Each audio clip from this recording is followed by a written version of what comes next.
आप सभी का मेरे चैनल जिज्ञासा की राह में स्वागत है। जैसा कि आप सभी थंबनेल में देखा होगा कि स्वयं सहायता समूह में स्वास्थ्य सखी की भर्ती कैसे होती है, स्वास्थ्य सखी का पेपर कौन करवाता है और कहाँ पर होता है, और स्वास्थ्य सखी के पेपर में टोटल कितने सवाल आते हैं और इंटरव्यू में क्या क्या पूछते हैं, डॉक्यूमेंट्स क्या क्या लगते हैं। आज इस वीडियो में मैं आपको अपना एक्सपीरियंस शेयर करूंगी।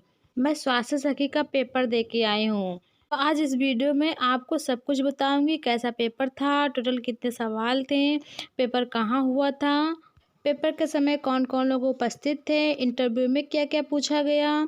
अगली वीडियो जो मैंने स्वास्थ्य सखी पर बनाई थी वो मैंने दूसरी जो स्वास्थ्य सखी बनी थी उनसे पूछा था, लेकिन इस वीडियो में मैं आपको आंखों देखा हाल बताऊंगी। तो आप लोग वीडियो पे बने रहिएगा। चैनल पर नए हैं तो चैनल को सब्सक्राइब कर लीजिएगा। मेरे चैनल पर समूह संबंधित तो महिलाओं के लिए नौकरी रोजगार की जानकारी बिल्कुल सही और सटीक मेरे चैनल पर मिलेगी। इसलिए सही जानकारी पाने के लिए चैनल को सब्सक्राइब करना मत भूलिएगा। बगल में घंटी का बटन है उसे भी दबा दीजिएगा, जिससे जो भी वीडियो में डालो उसकी नोटिफिकेशन सबसे पहले आपके मोबाइल पर पहुँचे।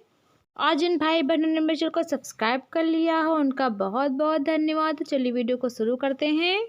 पहला सवाल है, स्वास्थ्य सखी की भर्ती कैसे होती है। तो बहनों, जब किसी गांव में कम से कम 5 समूह बन जाते हैं तो उस गांव में ग्राम संगठन बनाया जाता है। जब ग्राम संगठन बन जाता है तो उस गांव में तरह तरह की नौकरियां, रोजगार व फंड आने शुरू हो जाते हैं। तो उस सब में एक स्वास्थ्य सखी की नौकरी है जो प्रत्येक ग्राम संगठन में होती है। तो मैं आपको अपना बताती हूँ। मेरा हाल ही में पेपर हुआ है। मेरे गांव से 2 महिलाओं के नाम मांगे गए थे स्वास्थ्य सखी के लिए। तो कोई महिला इच्छुक नहीं थी। एक महिला जो थी वो इच्छुक थी, वह नौकरी करना चाहती थी। क्योंकि 2 महिलाओं के नाम चाहिए थे तो मजबूरी में मुझे अपना नाम देना पड़ा उस महिला के लिए। और भी गाँव से नाम मांगे गए थे जहाँ जहाँ स्वास्थ्य सखी की भर्ती होना था। नाम देने के 1 सप्ताह बाद ग्रुप में मैसेज डाला गया है कि इस तारीख को स्वास्थ्य सखी की लिखित परीक्षा होगी और इंटरव्यू होगा। जिस जिस गांव की महिलाओं ने नाम दिए थे वो सब लोग इस टाइम पर सीएलएफ ऑफिस में उपस्थित हो जाएं। तो मेरा पेपर जो है क्लस्टर में हुआ था, यानी संकुल समिति, जिसे शॉर्ट में सीएलएफ कहा जाता है। तो जिस क्लस्टर के अंदर मेरा समूह आता है उसी क्लस्टर में हुआ था।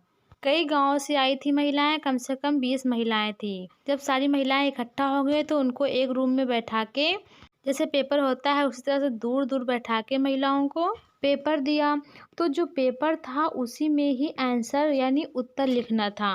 टोटल 20 प्रश्न थे, उसमें से 7 से 8 ऑब्जेक्टिव थे, इसमें सिर्फ आपको टिक करना था। और 2 मैथ के सवाल थे।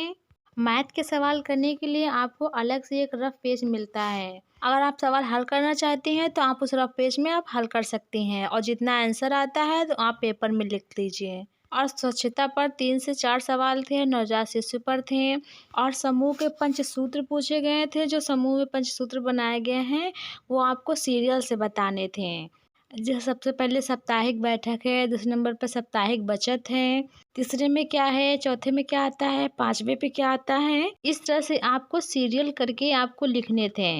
लास्ट में एक कहानी दिए थे, उसी कहानी से प्रश्न थे। 2 से 3 प्रश्न थे जिसके उत्तर उसी कहानी में थे। उसी कहानी में से ढूंढ के आंसर लिखना था। एक एक लाइन के उत्तर थे, ज़्यादा बड़े आंसर नहीं थे। इस तरह से करके टोटल 20 सवाल थे।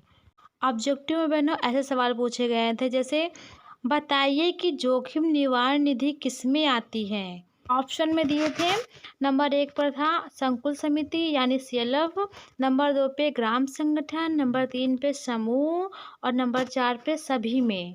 इस तरह से 4 ऑप्शन दिए थे और सामने इनके कॉलम बना था। इन चारों में से जो सही सवाल हो उस कॉलम के सामने टिक करना था, यानी सही का निशान लगाना था। आप लोग कमेंट बॉक्स में बताइएगा कि किस में आती है जोखिम निवारण निधि। देखते हैं कितने लोगों को पता है, फिर मैं आपको आंसर बताऊंगी। तो अगर आप लोगों को पेपर देने जाना है तो आप लोग ये जानकारी ज़रूर कर लेना कि किस में कौन कौन सा फंड आता है और किस नाम से आता है। सीएलएफ में कौन कौन से फंड आते हैं, ग्राम संगठन में कौन कौन से फंड आते हैं, समूह में कौन कौन से फंड आते हैं।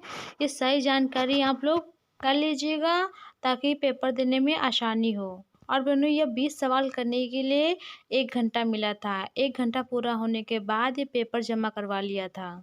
और पेपर जिन लोगों ने करवाया था वो सीएलएफ के पदाधिकारी थे, यानी पेपर के समय जितने लोग मौजूद थे वो सीएलएफ के अध्यक्ष, उपाध्यक्ष, सचिव, उपसचिव और कोषाध्यक्ष और बुक कीपर यानी सीएलएफ के लेखापाल, ये 6 लोग मौजूद थे पेपर होने के समय। पेपर जमा होने के कुछ समय बाद फिर इंटरव्यू लिया गया। अलग कैबिन में एक एक महिला को बुलाकर इंटरव्यू लिया।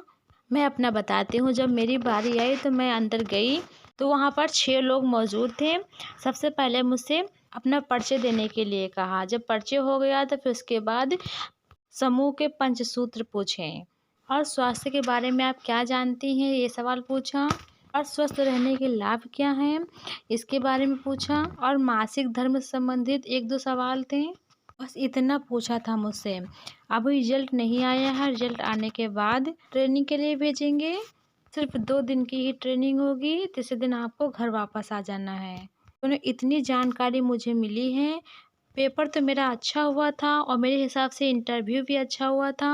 अब परिणाम क्या आता है, वैसे मुझे नौकरी तो नहीं करनी है। मैं उस महिला को साथ देने के लिए चली गई थी। अब देखो क्या होता है आगे। फिलहाल जैसा भी होगा मैं आपको बताऊंगी। ट्रेनिंग के दौरान क्या समझाया गया, क्या बताया गया, मैं पूछ के आप लोगों के साथ शेयर करूंगी। फिलहाल जितना मैंने देखा, जितना मैंने जाना, वो सब मैंने आपको बता दिया है। अगर इसमें कोई क्वेरी हो, कुछ समझ में ना आया हो, आप लोग कमेंट बॉक्स में कमेंट के पूछ सकते हैं।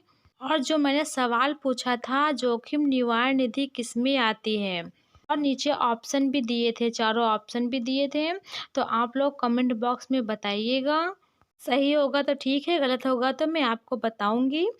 और आखिरी सवाल है, डॉक्यूमेंट्स क्या क्या लगेंगे, तो आधार की फ़ोटोकॉपी और पर्सनल पासबुक की फ़ोटोकॉपी। और आप कितना पढ़ी लिखी हैं, यानी 10th अगर पास हैं तो 10th की मार्कशीट की फ़ोटोकॉपी। अगर आप इंटर तक पढ़ी लिखी हैं तो इंटर की मार्कशीट की फ़ोटोकॉपी। अगर आप बीए किए हैं तो बीए की मार्कशीट की फ़ोटोकॉपी आपको ले जाना है। और साथ में 2 फ़ोटो चाहिए। इतनी चीज़ें आप जब पेपर देने जाएंगे तो ये आपको ले जाना है। तो अब बस मैंने इतनी जानकारी आप लोगों को दे दी है। फिर मिलते हैं अगली वीडियो में किसी नई जानकारी के साथ। आप सभी का बहुत बहुत धन्यवाद।